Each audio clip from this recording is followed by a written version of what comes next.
We've cut through all the garbage and we've given you 10 gems. You can thank us later. Teamwork starts at our level, not Hmm. not downward, but at our level. And that epiphany hit me, and I was like, "You're right. You're right. You're right." Hey, surprise, surprise. When they decided to have an exit, the valuation of the company was $2 billion. Yep. And a significant portion of that was driven by how well they adopted the patterns and practices that are in those two books. Leaders, sharpen your saw, meaning learn, continuous learning. And I just love that metaphor. My saw is a little rusty. It's a little dull. I need to sharpen myself. What I loved about this book was it arrived in my life in a time when I was scaling an organization and I needed to build that empowerment to scale beyond me. No BS, no excuses, no whining. You have You have homework. homework to do. Damn it. And you know what? Do it slowly. Do it quickly. I don't really care, but do it. You need to get better, and we've just given you a gift. Entry music. Da, da, da, da, da, da, da, da, da, da. It's the Bob and Josh Show. I need a list of recommended books to inspire my learning so that I can become a better leader. And we're cutting through all the fluff. They don't even need to go to Amazon. They don't need to read any other reviews. You just listen. You need to listen to Bob and Josh. We've cut through all the garbage and we've given you 10 gems. You can thank us later. Wow. And here we go. Jeez. That's the best intro you've ever done, I, Bob. Have you ever written a book about product ownership or no, anything? no, no. No? No? Yeah. You ever You think know about that. it? I do. I do. But you Oh, do the you intro. You're do. the intro guy. So I was just, But not after yeah, of that. You nailed it. course. Of course. So we're off and rolling. We're off and rolling. Okay. These are 5 books from both Bob and I that we believe can help others become the leaders they aspire to be, that have inspired us to become the leaders that we have become and we aspire to be. Hopefully, those live in the same realm of what you aspire to be. So here we go. Robert Galen, world renowned author. What are some of the books that inspire you as a leader? Patrick Lencioni. And these are in no, I mean, all of these are great books, Metacasters. Yeah. So we're cutting to the chase. We're giving you the cream of the cheese, right? The cherry on top. So Patrick Lencioni, Five Dysfunctions of a Team. Yeah. It's a myth. It's a short book. You can easily read it in a plane ride, probably a 2-3 hour plane ride. You can just go through it. And that's the start of his books. He has another book, I'd say, Five Dysfunctions of a Team, and something called The Advantage. Hmm. And he talks about, and it's the Five Dysfunctions of a Team, but the leader's role in creating high performing team. Also, Yeah. one of the things he focuses on, the leader's role on being a part of a high performing leadership team. One of the things I never really, before I read Lencioni, I don't know why I didn't have this. I always thought of my role as a leader of creating teams downward, Yeah. or guiding teams or coaching teams or whatever. And but I never really thought, well, probably because I didn't like my peers so much. so, so, but I never thought of, oh, the leadership team group needs to be a team. And Yeah. Lencioni smacked me in the face with that, and he absolutely nailed it. Like, teamwork starts at our level, not Hmm. not downward, but at our level. And that epiphany hit me, and I was like, "You're right, you're right, you're right." And then I started shifting my own leadership focus. So I think Lencioni's work. He talks about the notion of a first team, and I use that. And a first team is holding accountability, peer to peer accountability, right? Peer to peer communication, peer to peer support. Like, for example, if Josh and I are peers, he's the VP of product and I'm the VP of technology, or vice versa. Let's switch it. He's the VP of technology. This is Metacasters. This is a good shift, let me tell you. And I'm the VP of product. Then and Josh needs support, or I need support. I've actually done this once at iContact. I gave open recs to my product colleague, because they were down product owners and product managers and UX folks. And I would have never thought that in before, right? Right. Never. I'm like, they're my Rex. It's almost like my precious. They're my Rex. Get away from my Rex. Right? They're developers. And I remember saying, you know what? They need it more. She needs it more than I do. And not only that, it will benefit my team. So that's an Yeah. example of thinking about first team alignment or horizontal alignment. But Patrick Lencioni, start with five dysfunctions. If you're intrigued, then go to the advantage. I would like to provide a little, not a lit, a lot of validation around that recommendation from Bob. The most effective leadership team I've ever been in contact with lived and died by that. And they built a fantastic organization that, hey, surprise, surprise, when they decided to have an exit, the valuation of the company was Yep. $2 billion. And a significant portion of that was driven by how well they adopted the patterns and practices that are in those two books. So there's real world validation for those books giving you the tools that you need to become the leadership team that builds amazing organizations, that build amazing products. So if you do anything and you just like stop right here, that's a freaking gem. Like go and get those books and read them. All right, my turn. Let's see. I'll start at the beginning of Josh's journey. So the beginning of Josh's journey was very agile flavored, and then someone introduced me to the lean startup. I don't remember when it was, but I was just getting into the startup realm, and somebody said like, "Hey, you should read this book." And what it gave to me was it gave to me a broader lens of the word agile and the way things were presented in that book allowed me to think holistically about the business, the organization, the team that I was building, understanding the customers, and really, in the end, I think it made me a better product leader over the coming years based on the foundations it provided. And it's not one of those things where I read that book and I had this like aha moment and everything changed. What it was it planted these seeds in my brain that over the next couple of decades I reached back in there. I was like, oh wait a minute, this is that moment. This is that thing that was in that book. Now it's time for me to take advantage of that and turn it into this thing. So again, it wasn't an instant like boom, I've got all the answers. It was, okay, I'm gonna think about that. And that's interesting. I like that.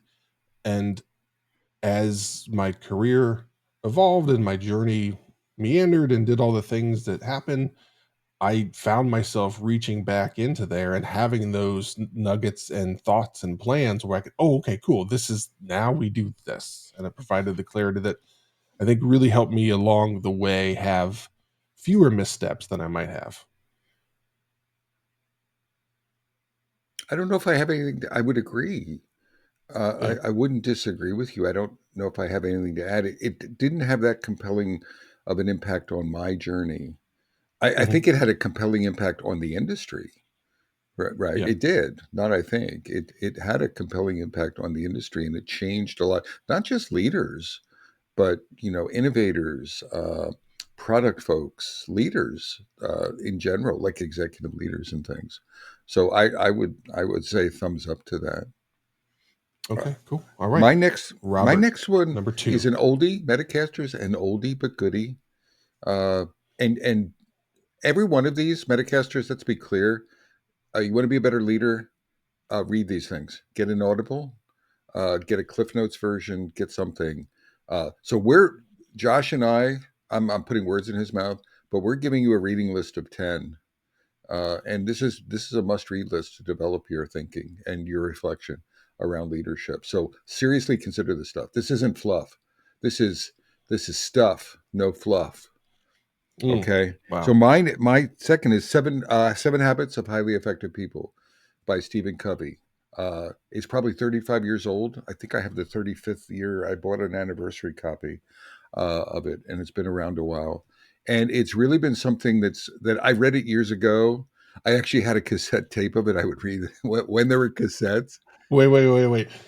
Was it one of those like books Yeah, of yeah, cassettes? They're like 35 cassettes yeah, in this like yeah. plastic book. Exactly. Yeah. Oh Yeah, gosh. I had it and I would listen to it in the car as I was driving to New York City. I mean, I don't have it uh, anymore, but yeah, that's how fundamental it became. Three of the habits that really they all resonate with me. One, and I just quoted it the other day: begin with the end in mind. yeah. Begin envision, and we're using different language nowadays, like outcomes. Be outcome focused. Guess what? Begin with the end in mind. Envision the end, and then set yourself up for that. So that's a habit, and he explores that. Another one is sharpening. The last habit is sharpen your saw, which supports this episode. Leaders, sharpen your saw, meaning learn, continuous learning. And I just love that metaphor. My saw is a little rusty, it's a little dull. I need to sharpen myself. I always think of it that way. A third one, seek to understand before to be understood. Listening skills, going deep on what are they trying to say, going deep on empathy, going deep on really seeking that before you open your Jabberwocky and start. I'm in a mood today, uh, and you start talking or you start trying to convince them that your way is the right way. Negotiating skills. He talks about negotiating. Win-win is another habit. Establishing win-win, and what are the dynamics of that? So I think this seven habits is a game changer, and it's particularly it's targeted at leaders, managers, leaders, people leading people, and it was one of those first when I wasn't a senior leader then. I was a manager when I first got hooked up with the seven habits. I was a fledgling manager, so a geek developer promoted to manager, trying to figure out what the hell do I do, and the seven habits help give me directional awareness. My introduction to the whole Covey world was as I was graduating college. A member of my family bought one of those like Oh, Franklin Covey, planners, yeah, the the annual planners. planner. Yeah, and Bob, I think you know how that landed with me and my approach. Well, no, it didn't land. It was collecting dust on the shelf. Yeah. Yeah, especially at my young age where I was overconfident in ways I shouldn't have been. So that was the intro that I got. I I'll say that I consumed some of that, but I didn't, latch onto it like Bob had. I think I just wasn't mentally ready. I wasn't mature enough to consume that, and then I never circled back. So, It's okay, on Hey, to Josh. book number Josh, 2 for real me. quick, not too Yes, late. what? Maybe you could put. I Maybe you know, could. I All know. right. All Hey, right. maybe this rusty saw could use a little Yeah. sharpening. Very rusty. Very rusty. Okay, so let's see. I want to make sure I get the name right because sometimes I misquote things. So turn the ship around. Sometimes I call it turn this ship around. So turn the ship around by L. David Marquet, Mar something, Marquet. This book speaks to me because I love books that don't just provide theory. And what I loved about this book was it arrived in my life in a time when I was scaling an organization and I needed to build that empowerment to scale beyond me. I started to feel things all kind of lining up to Josh. And if Josh didn't have the answers, we were kind of in trouble. And I needed to break that pattern. So what I needed to do was learn how to not just delegate, but to empower leaders across my organization to take charge and run with things and own things to allow us to scale to levels that we aspired to. And this tells a fantastic story of his journey of leading a submarine within the Navy. He took one of the worst subs in the Navy and turned it into one of the best. And he explains what worst and best seems like.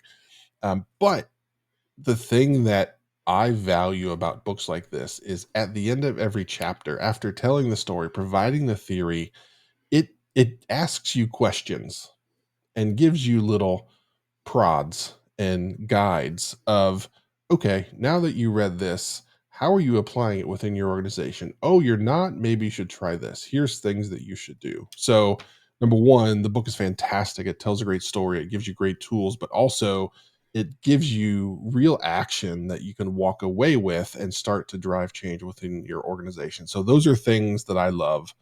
Whenever I read a book, and the book that I'm writing, I'm trying to write something like that as well, because it connects with me so much. So that is my number two book. Woo, woo, woo, woo, woo. Did everyone hear that?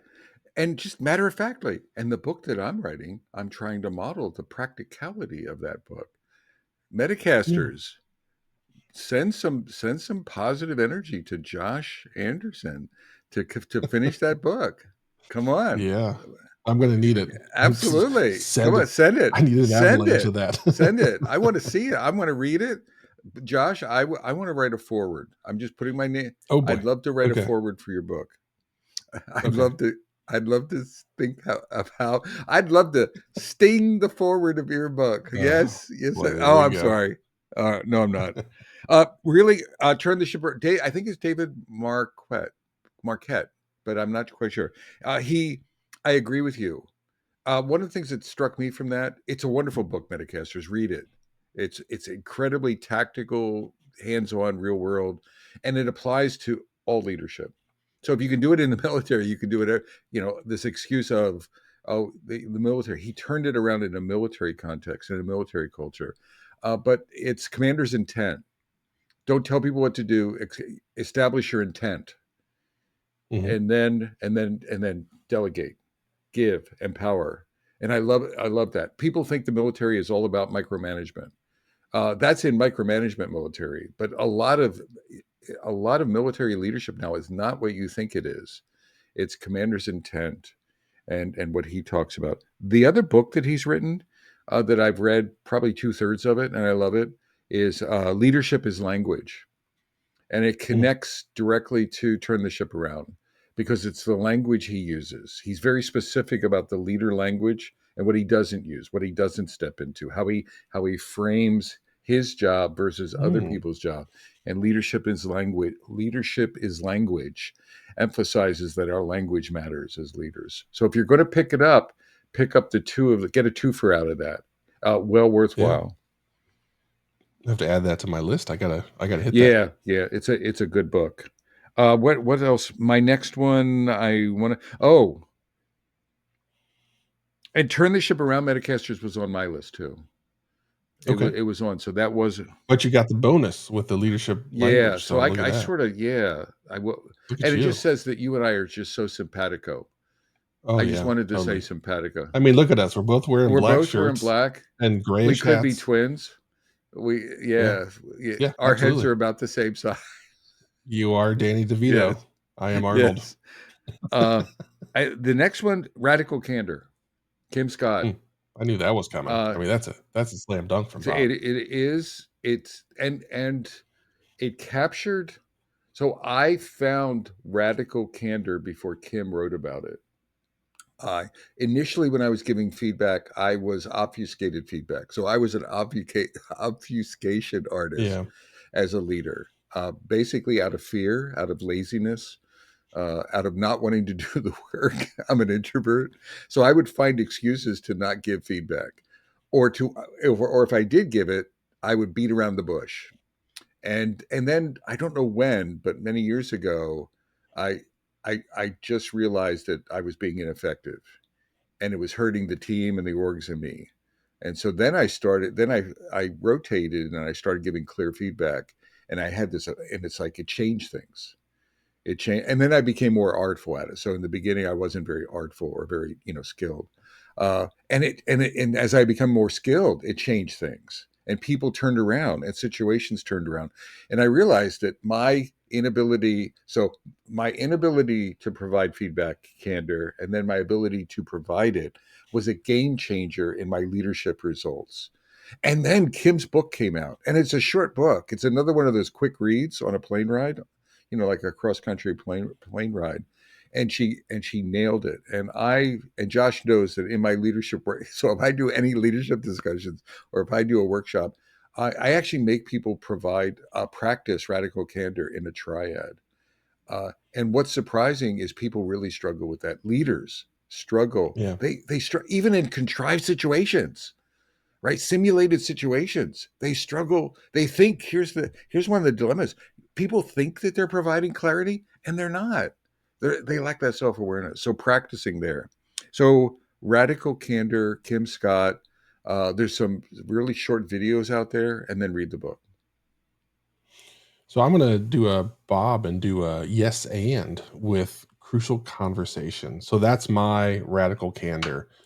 To me, they both serve similar needs, and in crucial conversations, the way it's framed is how to have impactful conversations in high stakes environments. So you think about those difficult moments, and that's what this provides you with tools to be able to tackle. This is something that I prescribe to my teams because, just as Bob mentioned, it's hard for a team to really become great without that like dual sharpening of saws. So we have to sharpen each other. You've heard the saying of iron sharpens iron. That has to happen, but that can't happen if you can't have the impactful discussions, the impactful conversations where someone needs to hear something and you're going to have to be the one to say it.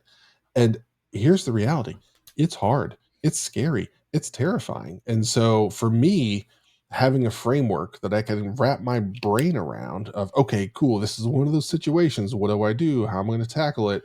And to have a plan to be able to walk in there and know, all right, here's how I'm going to break it down. Because I'm a nerd, I'm an engineer, I'm a coder. So give me steps and a framework and I'm golden.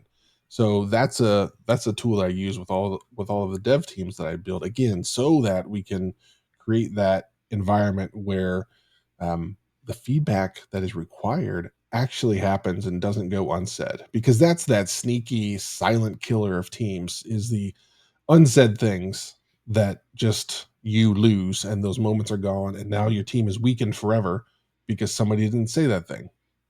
Abs- All right. Absolutely. I mean, they go hand in hand. I use Yeah. them as partners, Josh, in my workshops and things like that. So you're absolutely right. It's they sort of merge Yeah. nicely. My Yeah. next one is John Cotter and Change, and he has one book. But I didn't get to do my next one. oh, I'm sorry. I thought you did Crucial Conversations. No, that was just my yes and. That doesn't count. Bob Oh, I'm skipped me. sorry. Go ahead, Josh. Go ahead. No, no. Let me be clear. I'm so I made sad. a faux pas. I just said faux pas. I made deux faux pas. Please go, Josh. It's okay. I'll be You fine. don't. I know you feel like you're making a point, but it's pathetic coming from you. So just stop. I know Just that. stop I it. know that. It's a yeah. I know that. Okay, so stealing my thunder back from Bobbert. I just called you Bobbert. No, I don't think no. I've ever done What's that. the name? Refer to me as Sting. The Uh, Sting. Listeners slash viewers, we're just just pretend that didn't happen. It's a whole pre-recording disaster where Bob turned into a scorpion. So, yeah, I don't know. Whatever. Maybe we'll create some bonus footage or something, and we can share that. Okay, go ahead, Bob. I know you want to. All right. So, uh, returning back to sanity, pairing with Radical Candor and Crucial Conversations is a book that I always pair with those, which is Debugging Teams. And that's part of the secret sauce that I use to, when I pair those two together, to help teams become what they can be. And hurdle number one that I see with teams everywhere is so many people have not had the experience of being a member of a truly great team. So therefore, they don't know what they're trying to achieve. And leaders talk about, oh, we got to be better. We got to better be teammates. You got to be a better teammate. You got to do this. And like, no one gives clarity. This book provides clarity on, this is what a great team looks like. So now you've provided your team with a definition.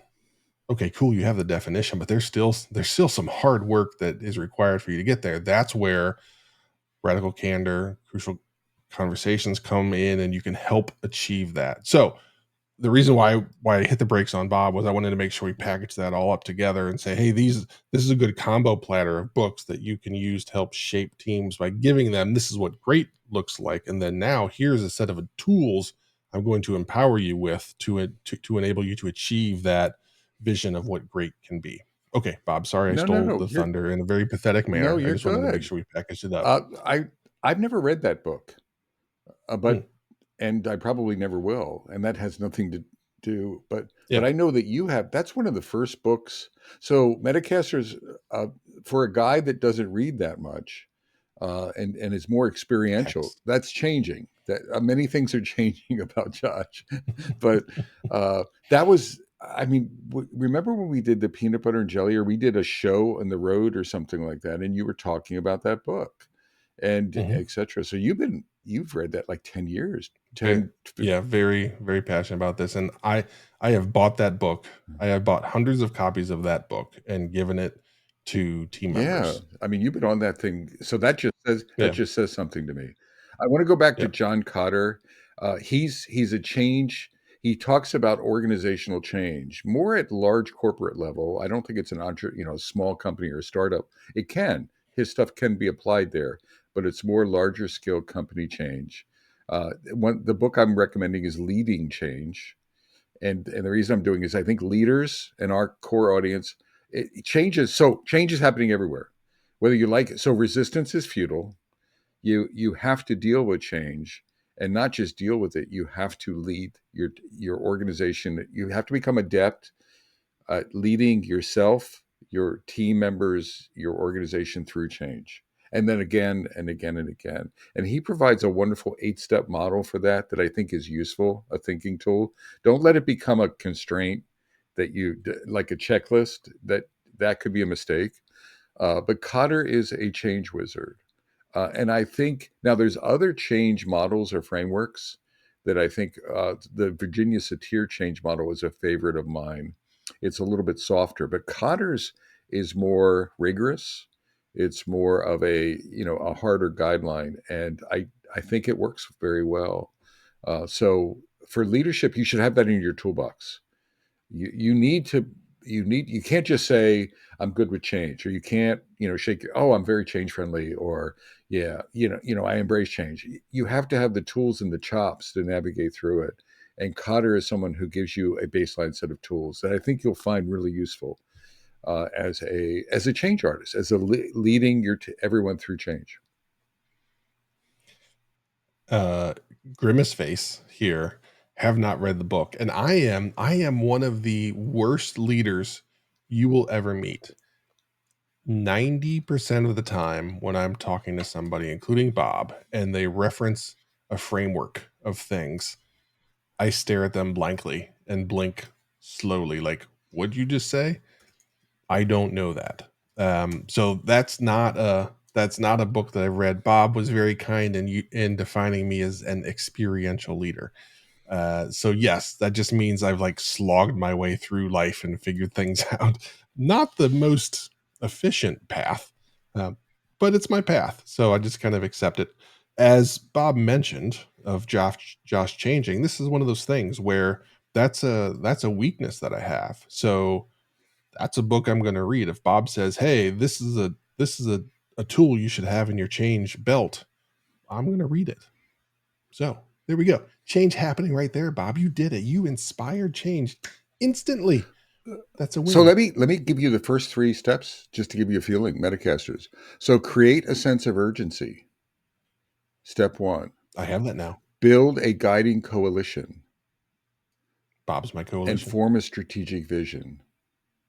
Mm, I know who I want to be. So all I'm saying is yes, yes, and yes. And guess what? We don't we sort of, oh yeah, we're going to just change. Oh, good things will happen. No, think about your coalition. Like not going and think about vision. Think about communication. You'll see a lot of overlap. Like begin with the end in mind. Begin with the end in mind. Cross cuts Cotter's work. So I'm just trying. I was giving you a little taster. So Mm. is it a framework? Yes, but it's not this hard. It's not like SAFe, the scaled agile framework. It's not quite. You had to get your I chief did shot in had there, I didn't you? did I did. Okay.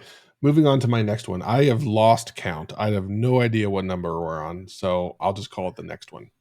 It is Thinking in Bets by Annie Duke. Oh, Annie Duke or Annie d- Dukes? Annie Duke, singular. She is a professional poker player, very good at what she does, and she wrote a book about how you can make decisions when you don't have all the information and there's no way you'll ever get it. This is one of the things that I struggled with as I progressed in my career is as you move into various roles, the likelihood that you have the time or the capability to acquire all the information required to make a decision in a timely manner is basically zero. And as a former engineer, that was uncomfortable and I wanted more data and I kept delaying things and then that delay caused problems. So I had to find a way to get better at uh, again, building a framework in my brain, providing myself with some steps where I can start to make decisions based on the acceptance that there's no way I'm going to have all the data required to make this decision in the manner that I would prefer. Because as you continue with leadership, things aren't going to work the way you prefer. You're going to get put in a situation where you're going to have to make a decision. Yes, you can delay a little bit. Yes, you have a responsibility to say, "Okay, I'll be back. I'm going to go do some research, go do all that." That's fine. But you can't get stuck there. And there's a lot of leaders that get stuck in trying to find that next piece of data that's going to give them total clarity where they can make the best answer. So then again, you pair this with that agile mindset that I have that worked really well where okay, I'm placing a bet, but also how do I as a leader create a framework that if I lose that bet, I didn't just bet the whole house on it. So pairing that whole paradigm with the agile approach that I like to work with has worked really well for me to be able to gain the confidence in those moments to make the decisions that are required with not enough data.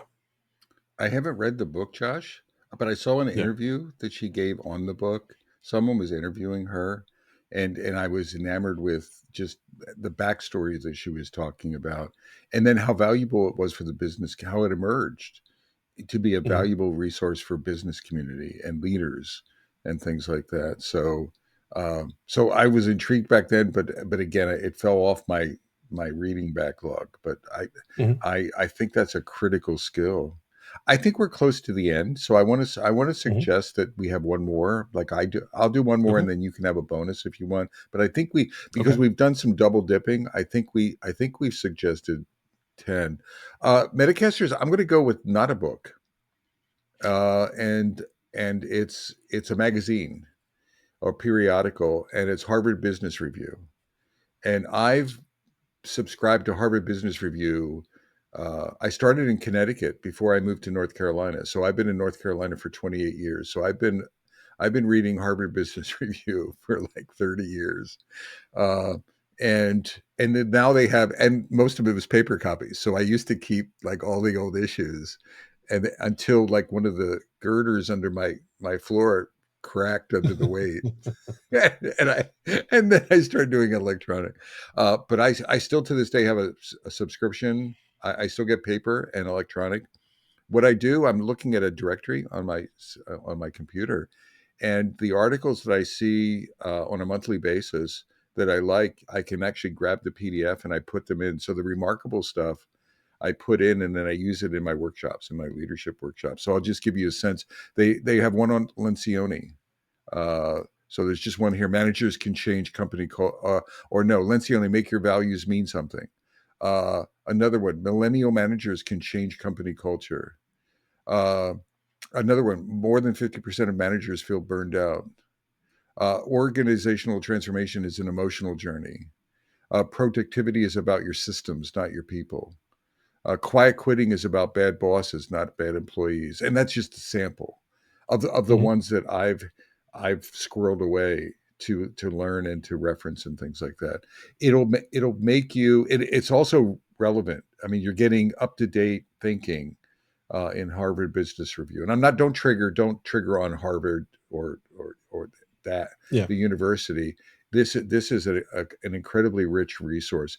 I would highly recommend. It's not cheap. It's maybe $200 a year, somewhere around 200 to $250 a year. It's well worth it for leadership, and it'll keep you fresh. Yeah, I see HBR referenced a million times a day. Yeah. So it is clear they are generating content of value because the number of time it's referenced, it's astounding. Okay, I'm going to do something similar to Bob. I'm going to recommend a whole set of books by Jim Ah, Collins. Good to Great, Great by Choice. He's got a whole slew of them. They are just foundationally good. In an article that I wrote about the 9 books, yes, Bob, I snuck it in there. I snuck it in there. Yes, I wrote an article about this.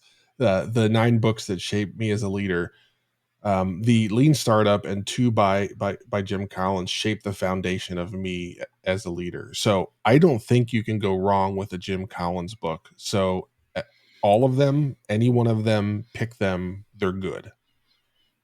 And I think we're fork ready. I'm just gonna I'm gonna sort of yes and though. I mean, Good to Great is a foundational book. I still reference it in my leadership. It's older. Some of his work is dated a little bit, still relevant. But Mhm. I would agree with you. Good to Great. Metacasters, we're gonna stick a fork in it, but this is your list. No BS, no excuses, no whining. You have You have homework. homework to do. Damn it. And you know what? Do it slowly. Do it quickly. I don't really care, but do it. You need to get better, and we've just given you a gift. We've cut through. Go to Amazon. Do a search for leadership on Amazon. Get a gazillion returns. How the hell are you going to figure out what to read? And then you're going to shut down. I can't read that. Look at the gift we've given you, a pearl of wisdom. Please leverage it. So, from beautiful downtown Cary, North Carolina.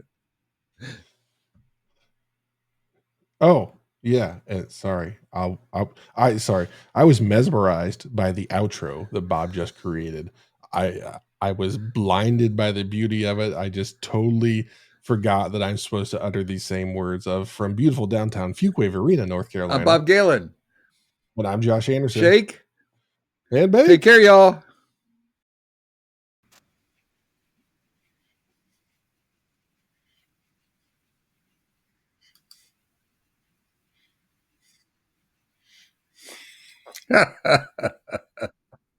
You just love making fun of me, don't you?